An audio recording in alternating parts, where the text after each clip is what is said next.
It was a beautiful day on Thursday as the Chiefs wrapped up their second full week of OTAs.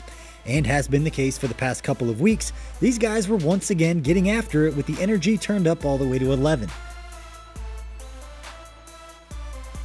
They were without running back Damian Williams and receiver Sammy Watkins, as both were out for personal reasons. It was nothing health related for them.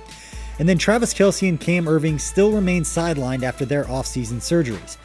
But while those guys were out, we have seen the return of both safety Armani Watts, who is back on the field after missing most of last season with a core muscle injury, as well as starting right guard Laurent Duvernay-Tardif, who missed most of last season with a leg injury. As far as what stood out on Thursday, Patrick Mahomes had another good day. Not a huge surprise. Hooking up with multiple receivers during team blitz and 7-on-7 periods, he and his BFF Garrett Dieter looked in sync on a few throws inside the red zone, including this beauty right here. And Mahomes also had a nice tight window throw to tight end Blake Bell across the middle that had safety Tyrann Mathieu in coverage.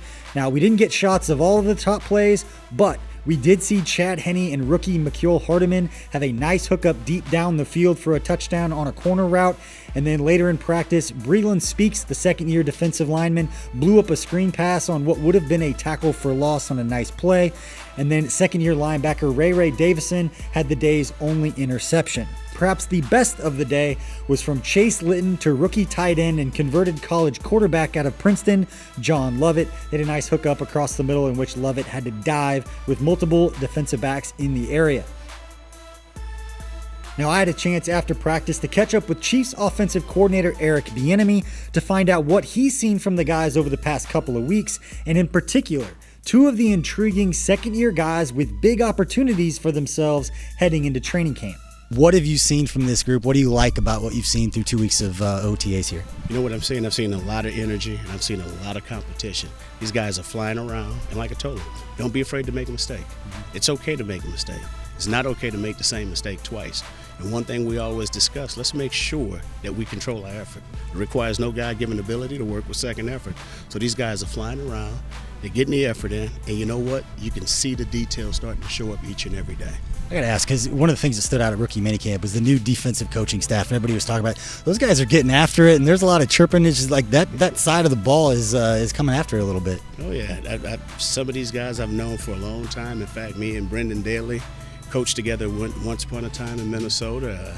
I was actually playing when Coach Spags was coaching in Philly.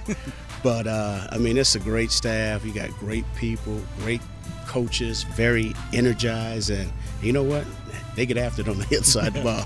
So, but it's been fun. It's been a lot of fun, and I'm looking forward to it because the energy and the excitement that they bring, I think it's just going to, be contagious. We talk a lot about the MVP of the league. We talk a lot about Patrick Mahomes. I want to talk about two of the second-year guys that didn't get an opportunity last year, that this was a big offseason for them, both in physical development, also just mentally understanding what they're doing. First guy I want to ask you about is Khalil McKenzie. He was already making the transition from defensive line over to offensive line. Now that he's done that for a year, what have you seen from his development? Well, first of all, if you just take a good look at him, his body has changed. I mean, he's a good-looking kid. I mean, he spent a lot of time in the weight room this offseason. And on top of that, he's also getting better at his skill set.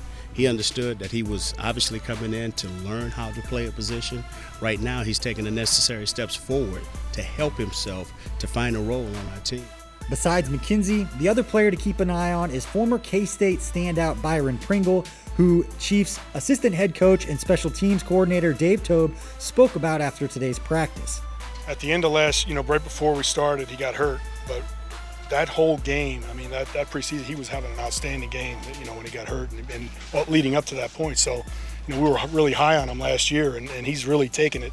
He did a great job with his rehab, number one, and those guys getting him back because he's really looking good right now. He's took it to another level, so we're really excited the way he looks right now.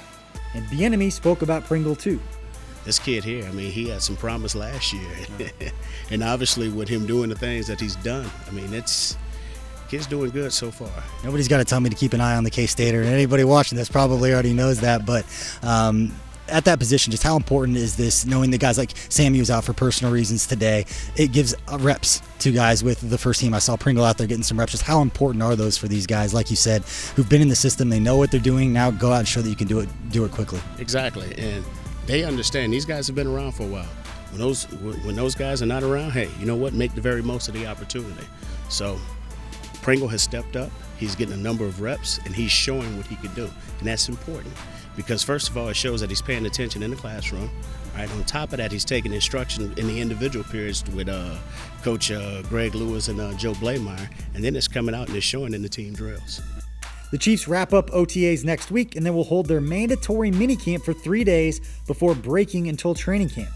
And as always, we'll have you covered at Chiefs.com and all of our social media channels.